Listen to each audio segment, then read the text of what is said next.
లాస్ట్లో ఉన్న కనీసం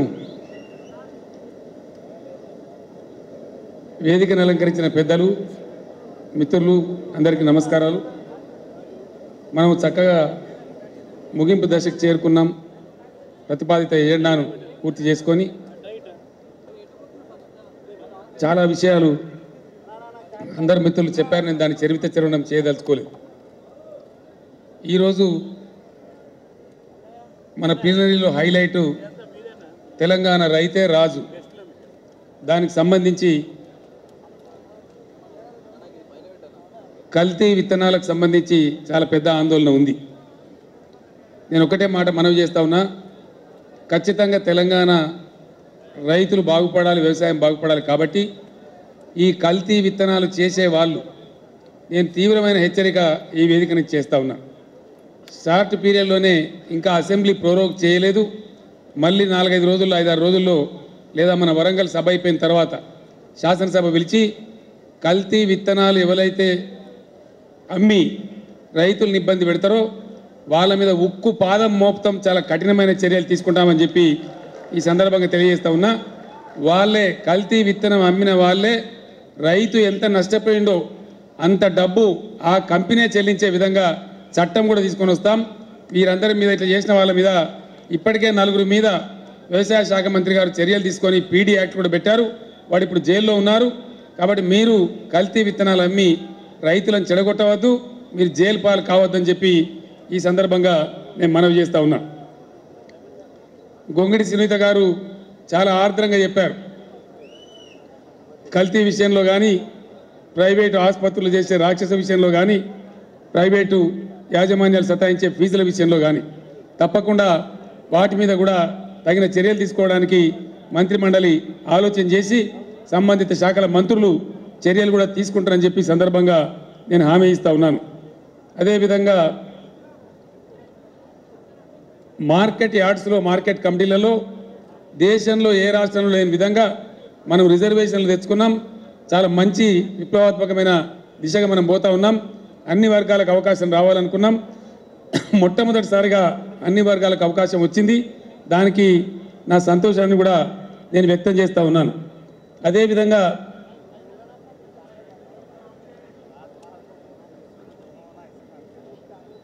మన ఎస్సీ ఎస్టీ వర్గాలకు సంబంధించినటువంటి ఆడపిల్లలు ఇంటర్మీడియట్ వరకు చదువుకుంటూ ఉన్నారు. తర్వాత డిగ్రీ చదువుకోవాలంటే ఏ పట్టణానికి రావాలి. అక్కడ వాళ్ళు వస్తే పాపం ఇప్పటికి కూడా కొంతమంది దుర్మార్గులు, మూర్ఖులు, కులతత్వాన్ని పాటించే వాళ్ళు వాళ్ళకు రూములు అద్దెకు కిరాయికి ఇవ్వడం లేదు. ఆ సమస్య నా దృష్టికి వచ్చినప్పుడు వెంటనే ఉప ముఖ్యమంత్రి కడియం సిఆర్ గారితో చెప్పినప్పుడు వారు ఇమ్మీడియట్గా చర్య తీసుకొని 30 రెసిడెన్షియల్ స్కూళ్ళు, రెసిడెన్షియల్ డిగ్రీ కాలేజీలను ప్రారంభించడం జరిగింది. ఆ దళిత మహిళలు, గిరిజన మహిళలు చాలా ఆనందంగా ఉన్నారు.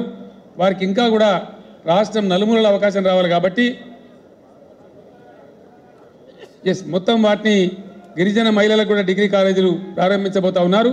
అదేవిధంగా ఈ దళిత మహిళల గురించి కూడా వాటిని ఎక్స్పాండ్ చేసి ప్రతి రెవెన్యూ డివిజన్కి ఒకటి పెట్టే దిశగా దశల వారీగా చర్యలు తీసుకోబోతా ఉన్నారని చెప్పి కూడా ఈ సందర్భంగా నేను మనవి చేస్తూ ఉన్నాను. అన్ని వర్గాల సంక్షేమమే లక్ష్యంగా ఒక మంచి పద్ధతితో మనం ముందుకు పోతూ ఉన్నాం. మాటలు చాలా మాట్లాడవచ్చు, కష్టం చేస్తే తెలుస్తుంది, భారం మోస్తే తెలుస్తుంది. ఈరోజు అవాకులు చవాకులు పేలుతున్న కాంగ్రెస్ తదితర పక్షాల నాయకులకు నేను ఒకటే ఒక మాట మనవి చేస్తూ ఉన్నా. అసెంబ్లీలో కూడా గతంలో నేను చెప్పినా, ఈ వేదిక ద్వారా కూడా నేను చెప్తా ఉన్నా. ఈరోజు మీ అందరికీ కూడా తెలవాలని నేను చెప్తా ఉన్నా. ఇది వాస్తవం, మీకు తెలవాలి, రాష్ట్ర ప్రజానీకానికి కూడా తెలవాలి. గత తెలుగుదేశం కాంగ్రెస్ హయాంలో మొత్తం రాజకీయ నాయకత్వమే దోపిడీలో వాటా పంచుకునేది, అడ్డగోలు వ్యవహారం చేసేది, రాష్ట్ర ఖజానాకు రావాల్సిన ఆదాయం రాకుండా గండి కొట్టేది. అనేక విషయాలలో ఇప్పుడు చాలా ఇంప్రూవ్ చేస్తూ ఉన్నాం. మచ్చుకు ఒక ఉదాహరణ నేను మనవి చేస్తూ ఉన్నా. ఇసుక వ్యాపారం కాంగ్రెస్ హయాంలో విచ్చలవిడిగా ఉండేది.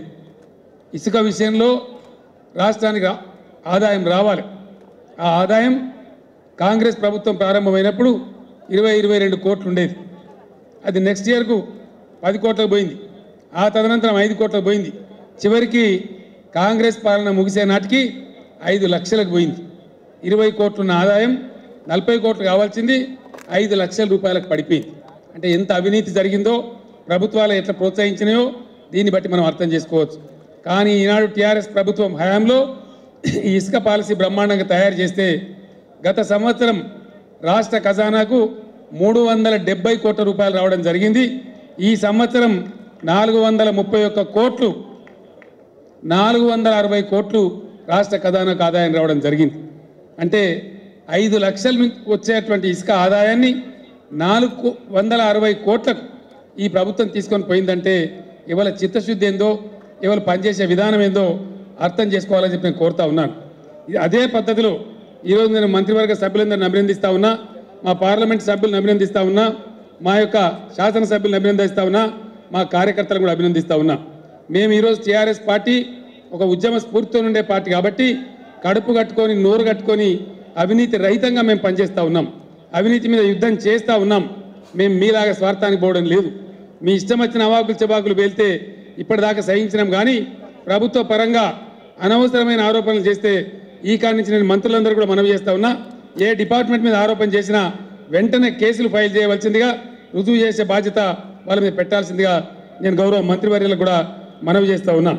ఈరోజు ఈ యొక్క ప్లీనరీ అద్భుతంగా జరగడానికి మంత్రి కేటీఆర్ ఆధ్వర్యంలో గౌరవ ఎంపీ గారు మల్లారెడ్డి గారు, మన హైదరాబాద్ మేయర్ గౌరవనీయులు బొంతు రామ్మోహన్ గారు, ఎమ్మెల్సీ మైనంపల్లి హనుమంతరావు గారు, ఎమ్మెల్సీ శంబిపూర్ రాజు గారు, ఎమ్మెల్యే కేపీ వివేకానంద గారు, ఎమ్మెల్యే మాధవరం కృష్ణారావు గారు, అదేవిధంగా సుధీర్ రెడ్డి మన మేడ్చల్ ఎమ్మెల్యే గారు, కర్నే ప్రభాకర్ ఎమ్మెల్సీ గారు, గ్యాదరి బాలమల్ గారు టీఎస్ఐఐసి చైర్మన్, విప్లవ్ కుమార్ గారు టీఎస్యు ఎఫ్ఐడిసి చైర్మన్, అట్లే మారెడ్డి శ్రీనివాసరెడ్డి గారు, సామ వెంకటరెడ్డి వేజ్ బోర్డు చైర్మన్ గారు, వీరందరూ కూడా మనకు గొప్పగా పనిచేశారు. వారందరికీ నేను నా హృదయపూర్వక అభినందనలు తెలియజేస్తా ఉన్నాను.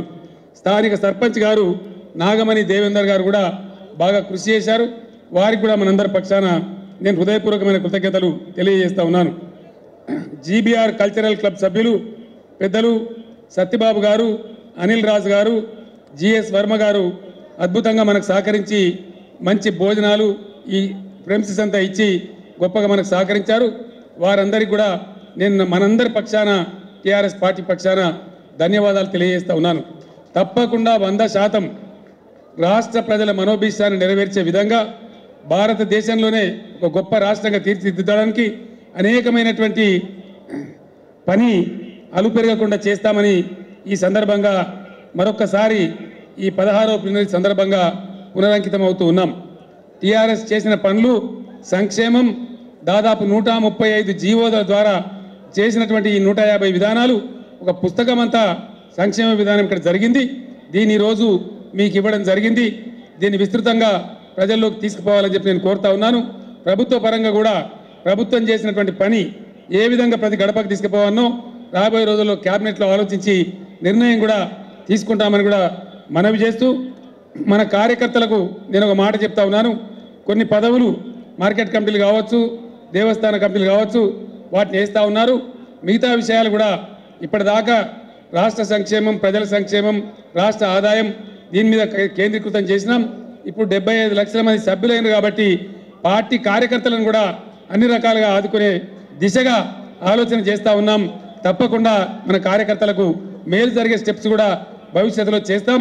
మేము మంత్రులందరితో మాట్లాడి ఏమేమి కార్యక్రమాలు తీసుకోవాలనో ఆలోచన కూడా చేస్తామని మనవి చేస్తూ, మీ అందరికీ కూడా పేరు పేరున ప్రతి ఒక్కరికి మరొక్కసారి మళ్ళీ నన్ను పార్టీ అధ్యక్షునిగా యునానిమస్గా ఎన్నుకున్నందుకు ధన్యవాదాలు తెలియజేస్తూ ఈ సభను ముగిస్తా ఉన్నాను. జై తెలంగాణ, జై తెలంగాణ.